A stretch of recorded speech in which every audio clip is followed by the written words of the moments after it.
Hi there, this is Debbie Wilson again, and still talking about the Sabbath day. It's one of the most frequently mentioned concepts in the Bible, and so there's just a lot of material to work with. But today I want to talk about the Sabbath or the 7-day cycle from a scientific viewpoint. It's just something that I find kind of fascinating. I don't need a reason other than that it's one of the 10 commandments in order to observe the Sabbath, but it's kind of fun when you find a scientific reason behind something. So there is a field of biology called chronobiology. It's the study of how solar and lunar related rhythms affect different organisms. And within that, there's a field of study called Circaseptan Rhythms. It literally means about 7. It's the study of the rhythms of 7 in our body and plants and animals in the universe. And so it's a pretty wide and relatively new study or field of study. So, speaking of our bodies, 7-day cycles have been found in fluctuations in our blood pressure, in our hormone levels, the acid content of our blood, in our red blood cells, our heartbeat, and our oral temperature. The list goes on. They're still studying it. Even the growth of our teeth are on a 7-day rhythmic cycle. Our teeth have bars, or what do you call those? Like a tree, the growth rings. Our teeth have that because of the 7-day rhythmic cycle, the rest every 7th day, and the growth of our teeth. So life began with 7 days with creation, and God set the circadian rhythms, the daily, the weekly, the yearly rhythms. He's got the festivals, the biblical festivals that are on a rhythm yearly. Women have cycles, so do men. Tides have cycles. Trees, plants, animals have cycles. And they're studying 7-day rhythms in algae, in rats, mice, guinea pigs, honeybees, beetles, and flies. One particular type of bee in Brazil, they began studying because it's well known by the locals that they stay in their hives every 7th day. Algae still know the 7th day even when they are in artificial light. The heliotrope plant turns on its stem to follow the sun even when it's kept in complete darkness.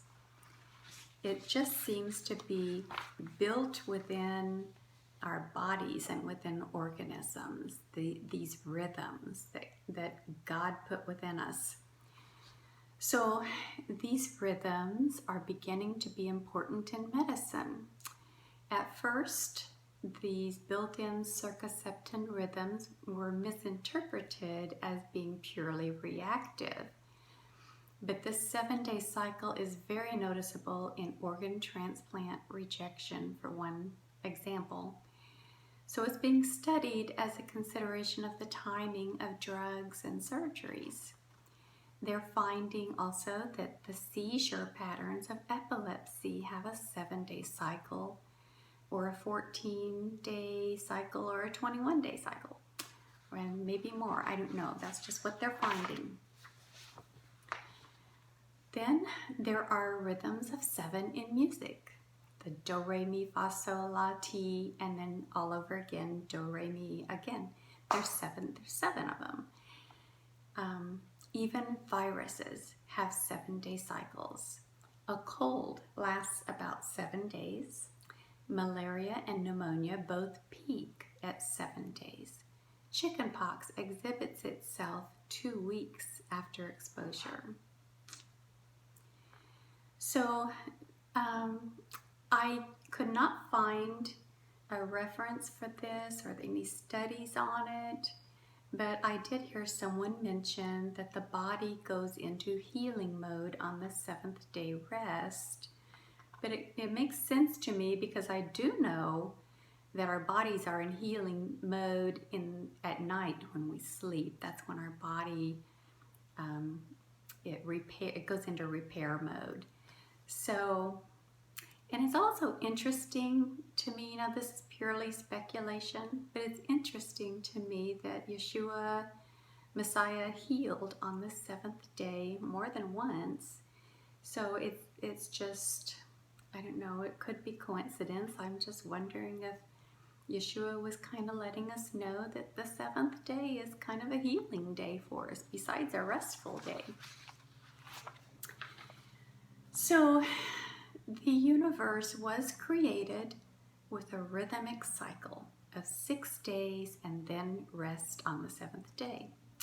So we have this 7-day week, and then you remember from the Feast of First Fruits to Shavuot or Pentecost, we count 7 weeks. And then every 7th year is a Sabbath year, and the land is supposed to be given a rest. It's called a Shemitah. Then we count 49 years, 7 times 7. And the next year, the 50th, is the Jubilee year, the Yovel. And it's also a Sabbath year where the land is supposed to rest. And the captives and the slaves are to be freed, and the people are to be able to return back to their land. Our creation, God's creation, is built in a cycle that our bodies are designed to function within this cycle, within this rhythm. So if my Creator, who designed my body, built in this Circaseptan rhythm, then I personally believe that it's wise to take heed and to rest on this 7th day that's built into my body. So that's my thought for today, and I just want to thank you for listening, and y'all have a good day.